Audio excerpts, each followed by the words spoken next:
You've seen chaos in India. You've heard stories from Bangladesh.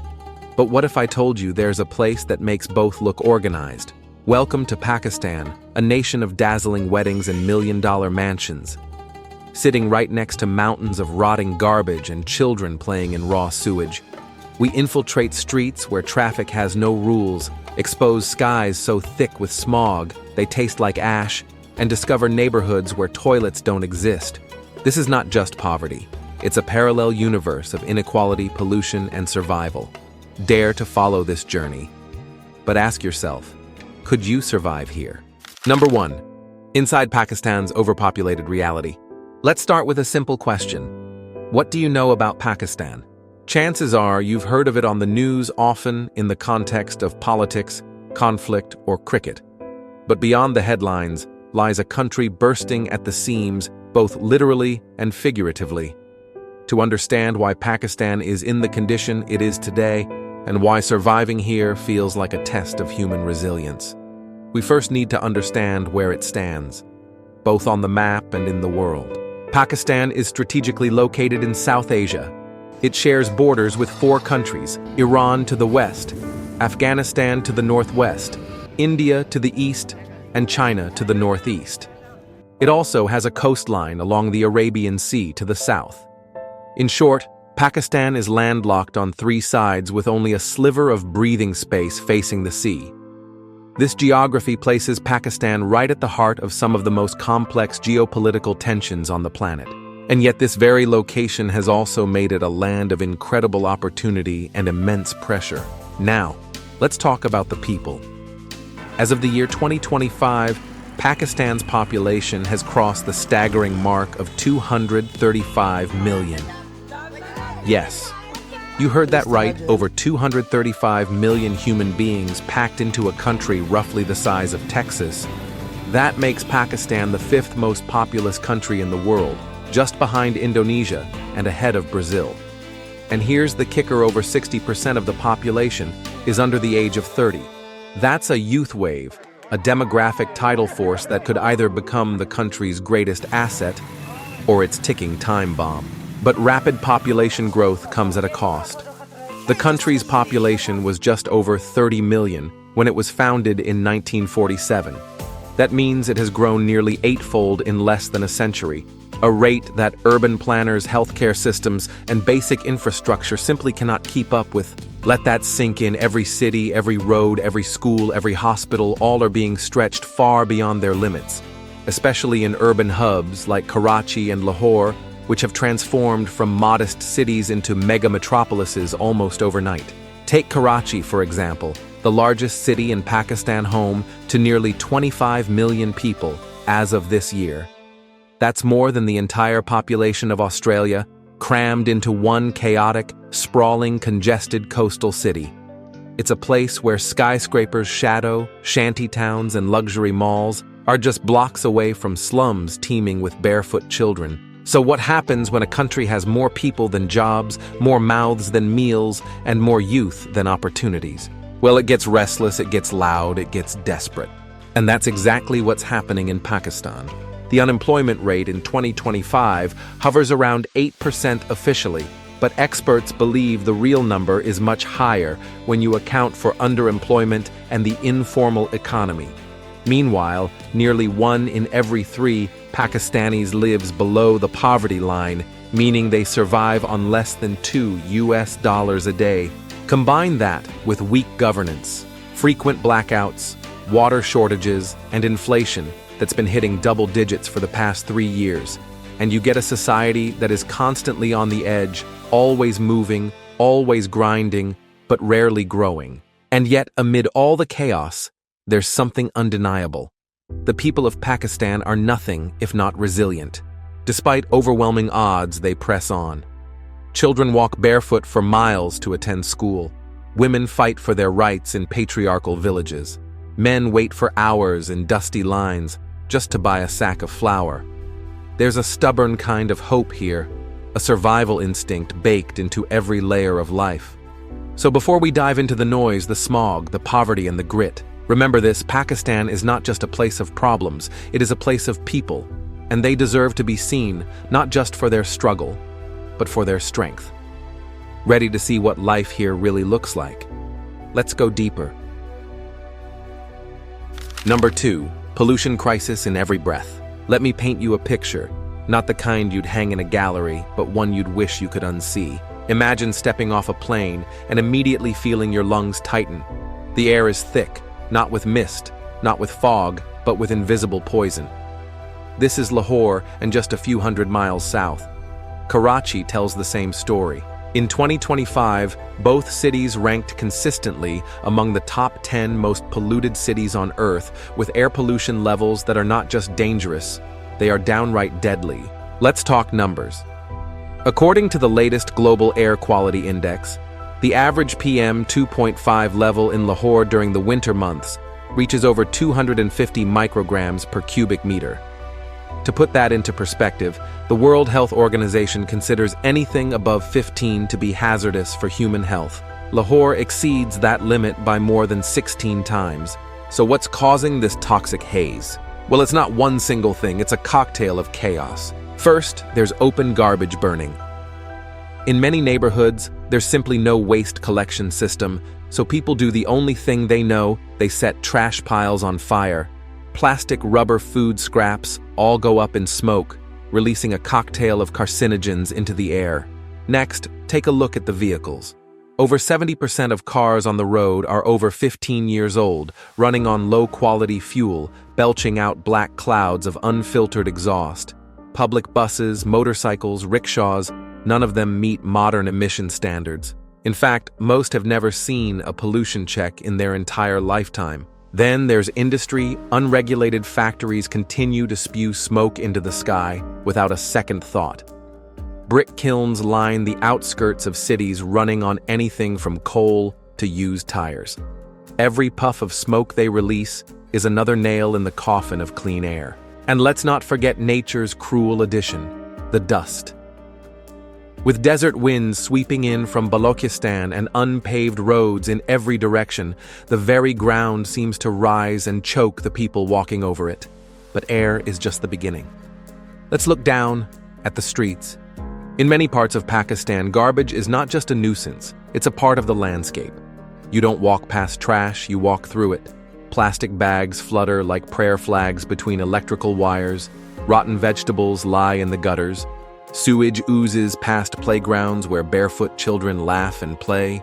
In cities like Karachi, informal settlements sprawl next to what can only be described as mini landfills. These aren't accidental, they've formed over decades. Locals call them kachra mountains, trash mountains, and for some families they are home. But the true horror of Pakistan's environmental collapse might just lie in Gadani, a coastal town you've probably never heard of. Yet it's one of the most dangerous workplaces on Earth. Here, massive ships from around the world come to die: oil tankers, cargo giants, steel beasts the size of skyscrapers.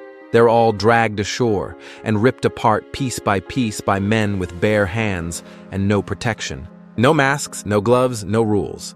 They breathe in asbestos. Their skin touches lead-based paint. Their feet wade through pools of toxic sludge and diesel waste that drain straight into the sea, the same sea where locals fish and children swim. And yet Gadani survives not because it's safe, but because it's necessary.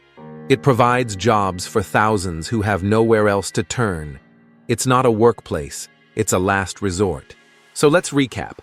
You have air that can't be breathed, streets that can't be walked without dodging raw sewage, and entire industries built on environmental destruction, not by design, but by desperation. This isn't just pollution, it's a full-blown ecological emergency. And unlike natural disasters, this one isn't sudden. It's slow creeping and entirely man-made. But here's the haunting part. People still live here. They survive, they adapt, they find beauty in chaos, and they keep going. Number 3, extreme poverty. Everyday life. Now that we've seen the chaos in the air and on the ground, let's talk about the people who live through it every single day, and let's not sugarcoat it. This is not just poverty. This is extreme poverty, the kind that swallows generations whole. As of the year 2025, more than 35% of Pakistan's population lives below the international poverty line. That's roughly 85 million people surviving on less than $2 a day. But that's just the statistic. The reality, far more brutal. Walk down the back alleys of any major city, Karachi, Lahore, Peshawar, and you'll see it with your own eyes. Makeshift shelters made of scrap wood and torn fabric, entire families living under plastic sheets with nothing but a rusted fan and a bucket to their name. And the children. They're not in school. They're barefoot, playing in pools of wastewater, laughing next to rats and rubble like it's the most normal thing in the world. Because for them, it is. But this isn't just an urban tragedy. In fact, over 60% of Pakistan's population still lives in rural areas, and the conditions there are, in many ways, even worse. Imagine a village where there is no electricity. None.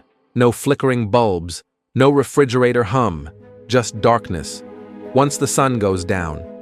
Water. If there's a well, you're lucky. If not, families, especially women and girls, walk for miles to fetch water that is barely clean enough to drink education. It exists in name, but in many places, classrooms are just open fields and teachers show up once a week, if at all. Healthcare. In rural districts, it's a gamble, and a losing one. Clinics are miles away. Medicines are scarce, and maternal deaths remain alarmingly high.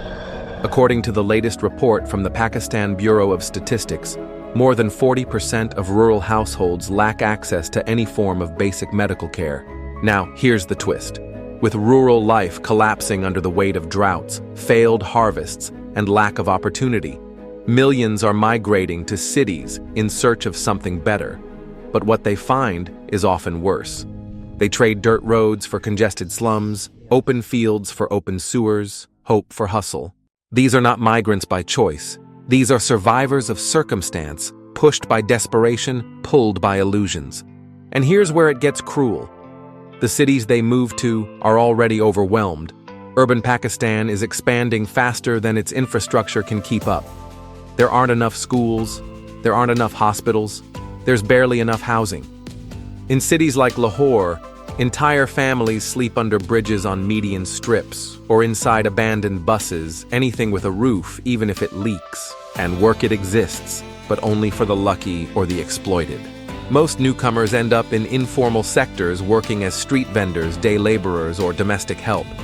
They are invisible workers paid in scraps, living hand-to-mouth day to day, always one illness or injury away from disaster. It's a vicious cycle. Poverty breeds desperation. Desperation fuels migration, and migration only deepens urban poverty. And the worst part, there's no safety net, no welfare, no government aid worth mentioning. Families rely on each other, on charity, on hope, and sometimes even that runs dry. But here's what's truly remarkable in the face of all this. People still find ways to smile. They share food with strangers. They pray together. They help neighbors rebuild after floods, after fires, after life hits them again and again. It's resilience, wrapped in sorrow. So when we ask how do people live like this, the real question might be, how do they keep going at all?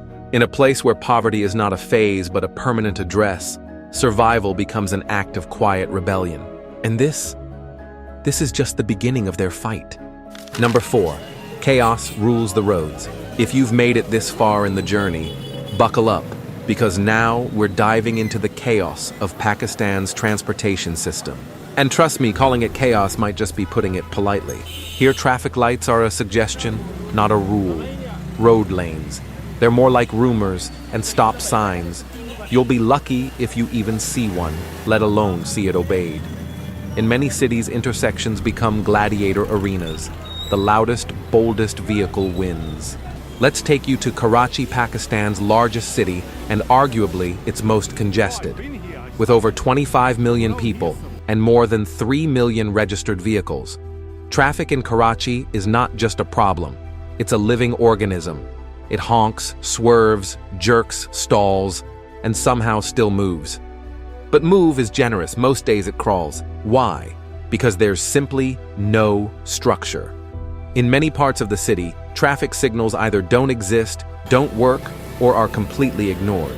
you'll see buses that look like they haven't passed a safety inspection since the 1970s. Metal grates for windows, wheels screeching with every turn, and passengers packed like sardines. And then there's the rickshaw, the humble three-wheeled chariot of Pakistan. There are over 500,000 rickshaws. Nationwide, most of them modified, overused and clinging to life with duct tape and hope. They zigzag through traffic, cut corners, and somehow survive collisions that would total any modern car. But even these pale in comparison to the train experience. In cities like Rawalpindi and Lahore, thousands of commuters rely on the railways, and I use that term loosely. Trains often arrive several hours late, run on aging tracks, and are so overcrowded that people ride on rooftops, not out of thrill, but out of necessity. Picture this: dozens of passengers clinging to the top of a speeding train, wind blasting in their faces, no safety harnesses, no railings, just bare metal prayer and balance. One slip and it's over. And when night falls, visibility drops, but the madness continues. With little to no street lighting in many districts, and over 40% of roads unpaved, what you get is a perfect storm of darkness, dust, and danger. Now let's talk about public transportation, or what's left of it. The bus system, once a backbone of urban mobility, is now overloaded, underfunded, and falling apart. Many of the buses that still operate are decades old. Some have no doors, others no seats. Drivers weave in and out of traffic, like they're playing a video game, except the stakes are real and the casualties too common. Maintenance, almost non-existent. According to a recent report by Pakistan's Ministry of Transport, less than 20% of public buses undergo regular inspections, and in rural areas that number drops to single digits. As for police presence, it exists, but it's human versus chaos. Traffic police officers, often without any modern equipment, stand in the middle of intersections, waving their arms like conductors in a symphony of horns, fumes, and near misses. No digital systems, no automated enforcement, just whistles, hand gestures, and nerves of steel. And here's the heartbreaking part for many. This is the only way to get around. There are no ride-sharing apps in the villages, no air-conditioned metros, just aging bikes, battered buses, and patience, lots and lots of patience. What makes all this worse is that infrastructure investment has barely kept up.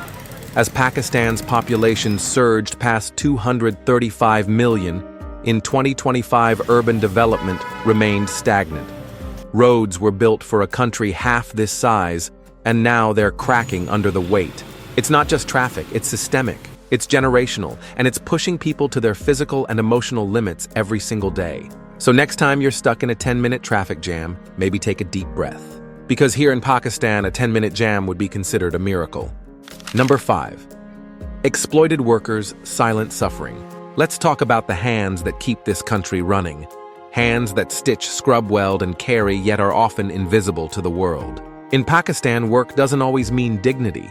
In fact, for millions, it means survival at any cost, especially in the country's textile and shipbreaking industries, where exploitation is not the exception, it's the rule.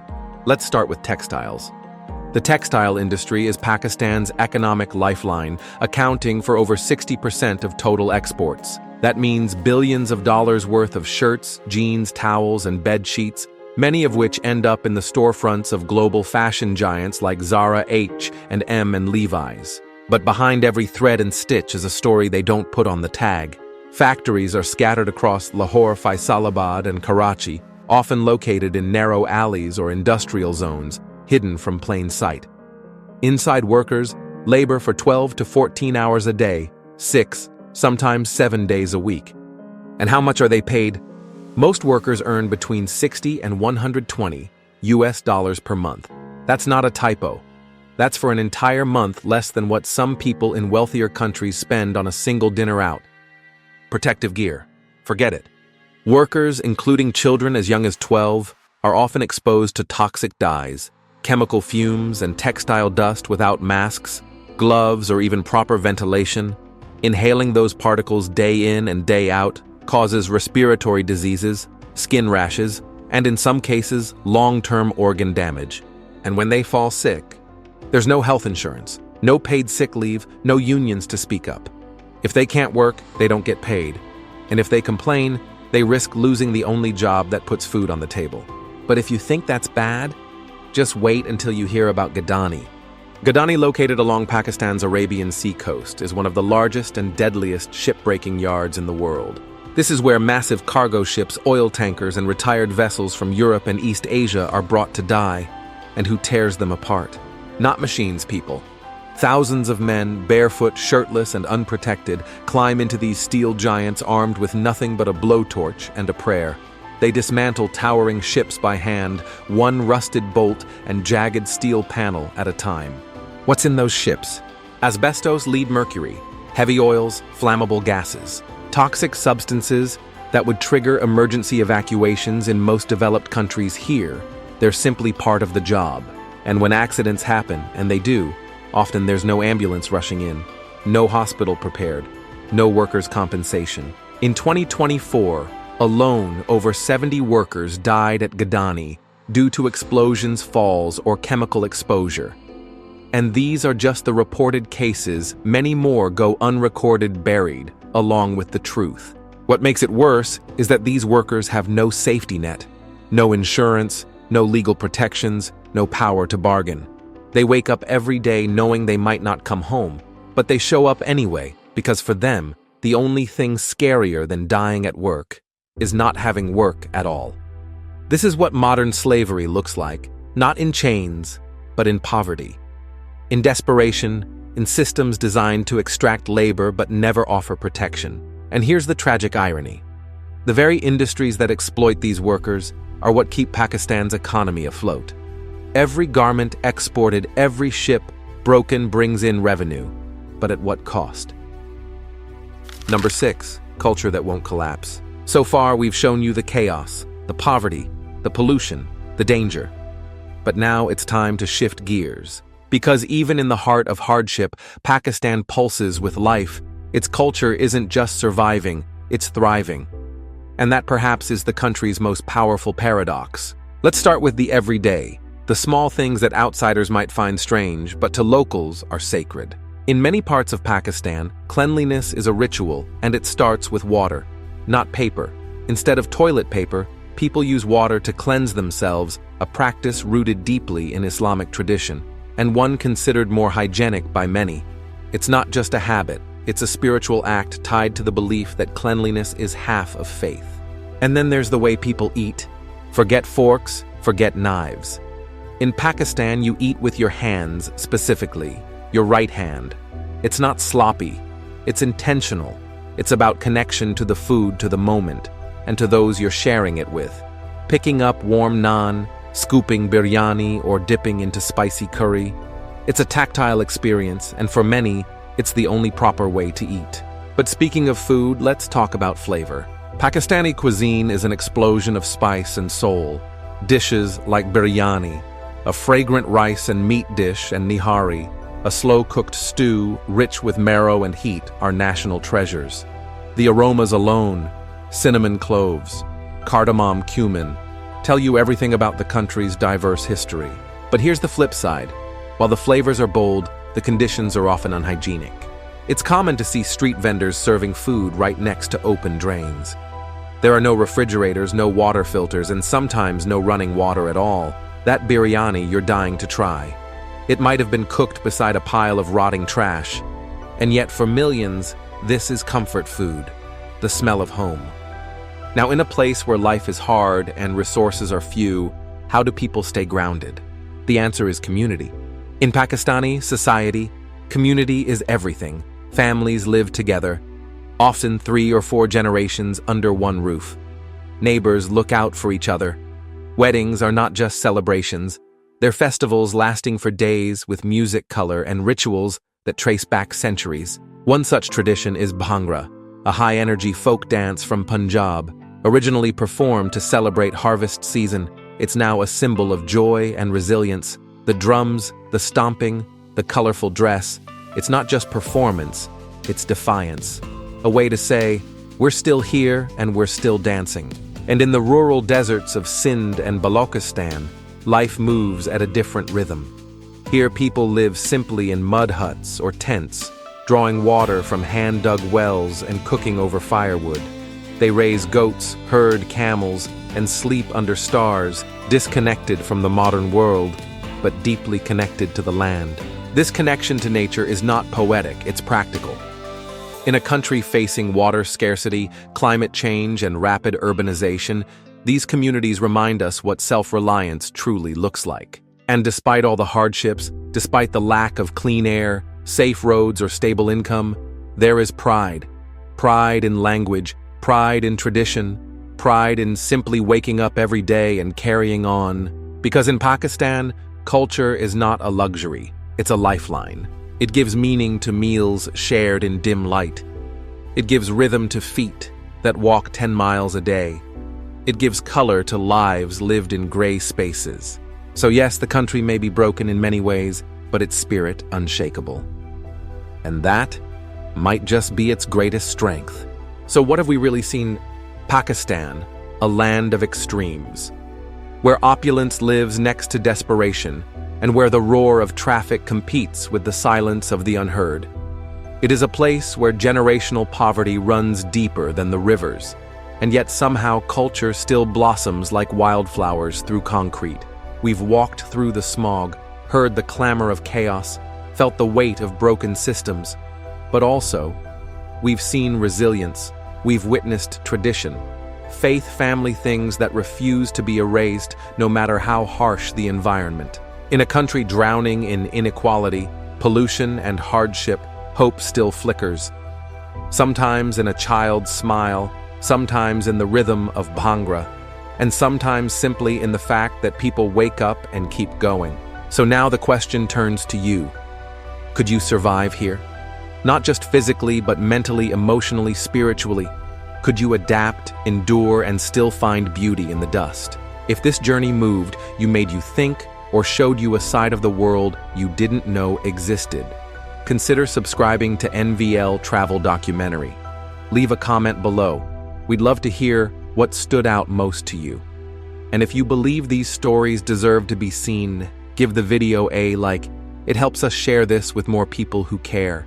This isn't just about travel. It's about seeing the world as it truly is, raw, real, and unforgettable. Thanks for watching.